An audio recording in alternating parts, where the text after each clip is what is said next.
Welcome to the Free Knowledge Channel. Today we'll summarize one of the most important books of all time by Stephen Hawking, The Brief History of Time. This channel is podcast friendly, you can listen to the content without losing the information. Please feel free to subscribe and like our videos to support us. Your support matters. A Brief History of Time is Stephen Hawking's way of explaining the most complex concepts and ideas of physics, such as space, time, black holes, planets, stars and gravity to the average Joe, so that even you and I can better understand how our planet was created, where it came from, and where it's going. First published in 1988, A Brief History of Time resembled Stephen Hawking's wish to make the most important theories, discoveries and phenomena from the world of physics. Here are the 3 things I'm personally taking away from it. 1. Theories can never be proven. 2. Time is not fixed, due to the speed of light. 3. There are 3 reasons why time can likely only move forward. Ready for some physics? Let's go. Summary 1. Theories can never be fully proven.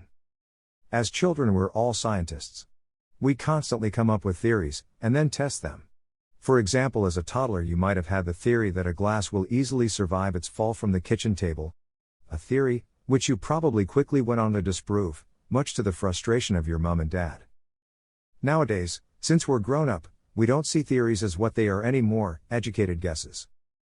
If you come up with a theory that your software startup needs 1,000 clients to thrive and start turning a profit, you almost instantly accept it as true, which leads to lots of disappointment, should you fail in spite of reaching that goal. Hawking says a theory is nothing more than a model, which correctly explains a big number of observations. This has 2 great benefits. 1. You can make definite predictions about the future. 2. The theory can always be disproven, if evidence against it comes up. For example, a commonly accepted theory until 1903 was that nothing heavier than air could fly. That's what kept 99% of people from driving their carriages over cliffs and jumping out of windows with wings attached to their back. According to the theory, they wouldn't be able to fly, and some of the people who tried added credibility to that theory. However, on December 17 that year, Orville Wright stayed in the air for 12 seconds in the gasoline aircraft he and his brother had built. When he half-crashed half-landed after 120 feet in the air, the theory was disproven. Hawking loves the fact that theories can always be proven wrong in the future, and so should you. Stop assuming so much, and start finding evidence. Summary 2. Due to the constant speed of light, time is not fixed.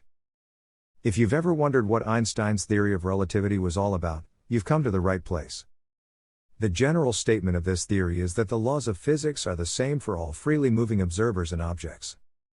Because the speed of light constantly being 186,000 miles per second is one such law, it means that no matter where you are or where you're going, the speed with which light reaches you is the same.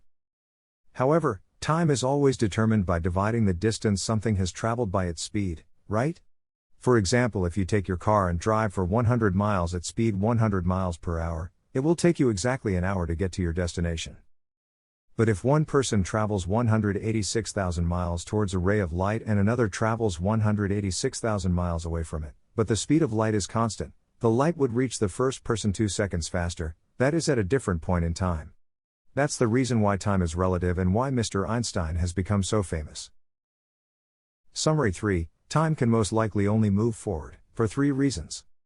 Different times for different people is one thing, but how about time travel? Can time move backwards? Hawking says it's not impossible, but unlikely, for 3 reasons. 1. Time only moves forward thermodynamically. Entropy is the tendency to increase disorder wherever possible. For example, your coffee mug only stays in mug form, because force is holding it together. As soon as you drop it, it'll be happy to increase its entropy in the form of a whole bunch of shards. However, it would never spontaneously reassemble itself on its own, and thus decrease entropy, so thermodynamically, time only moves forward. 2. Time only moves forward psychologically. You can never remember the future. For example, after your mug breaks you can remember what it looked like before, but you can never know the exact position of the shards on the floor before you break it. 3. Time only moves forward cosmologically. As the universe expands, its entropy increases.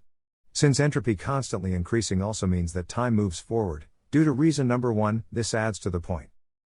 However, the universe could start contracting again, after reaching its maximum extension, thus reversing entropy and also time. But Hawking says that we wouldn't know. Our bodies rely on entropy to break the food we eat down into its particles, which give us energy. So if time were to ever start reversing, we'd have to die first. But then again, who knows if that'll ever happen, right? After all, it's just a theory. Thank you for listening to The Brief History of Time by Stephen Hawking with Free Knowledge YouTube channel. See you next time.